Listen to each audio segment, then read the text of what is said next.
Hi everyone, Lewis from New Gen Parents here, bringing you a new video. Thank you very much for watching the subchorionic hematoma video. But today we're going to be talking about C-sections. Some C-sections are planned, others not. Emergency C-sections because vaginal birth becomes unsafe. Ours was planned because of macrosomnia. Our child was really big and they were worried that natural vaginal birth would be unsuitable or unsafe. Other emergency C-section reasons could include like pushing against the umbilical cord, cutting off circulation, placenta previa, which is where the placenta is right near the opening of the vagina, so it's blocking the passage. If the baby's breeching, if the umbilical cord is wrapped around the baby, or dystocia, which is just a prolonged labor. Sometimes it dries out, it's been too long, time to get that kid out. So today we're going to be talking about the prep, the procedure, and then the healing process. So in terms of preparation, they're going to scrub you up. Well, put you in your scrubs. You're going to go into the room. They'll lie you down on the bed, give you an IV, and then a catheter. Now, in terms of procedure, first you're going to go into the operating room and they're going to give you a spinal block. The difference between the spinal blocker and an epidural is a piece that goes into your back to allow a constant flow of anesthesia, whereas a spinal blocker lasts about 2 to 3 hours and it's only one needle. After your spinal block is in, your husband can then come into the room and then, well, procedure starts. The blind goes up in front of you, your husband can sit beside you, all is good, and then the doctor starts. First they make what they call a bikini cut, which is about a 6-inch incision just underneath your belly button. After the doctor makes his initial incision, he's going to open up and then make another incision across the uterus and then remove the baby. After the baby is removed, the doctor then cuts the umbilical cord and then proceeds to remove the placenta. That entire procedure takes about 5 minutes, and then the stitching process takes about, they say 40 to 45 minutes afterwards. But to become an OB, I know in Canada, I don't know about this United States, but to become an OB you have to deliver 2,500 babies.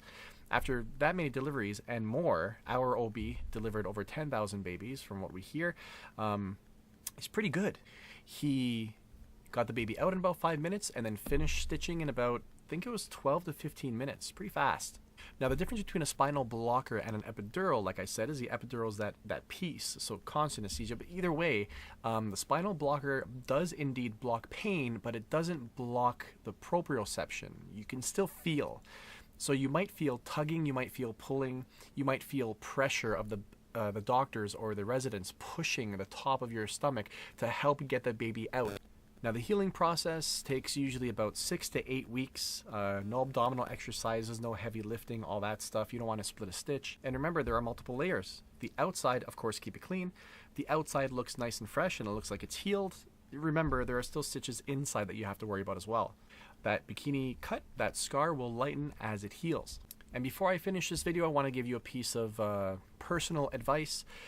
After the procedure happened, I held our son, and my wife was in the hospital bed. Now, the hospital was pretty empty that day, so they allowed our family and friends to come in and see my wife. My wife didn't have any garments on, nothing, just a heating blanket over top of her, and that was a little bit awkward. So I would say wait until you're put into your room until you let any family come see you. Also, when family does come in, they're all going to want to hold the baby, which of course is fine. I can make another video about that and illness and shots and all that stuff later on, but let mom hold her baby. The entire day almost went through and she didn't get to hold him more than 2 or 3 times, more than a minute at a time. She watched me change diapers, she watched everyone else hold and feed, and he was being passed around like a football, and poor mom didn't have enough time spent with him, and she ended up breaking down after about 24 hours. She couldn't handle it anymore, so we kicked everyone out and we said, you know what, mom needs her time with baby. So if I were to give you a piece of personal advice, have some you and baby time. Mom, dad, baby, you are most important. Family's important, you are most important. Take time for yourself. I hope you all enjoyed the video.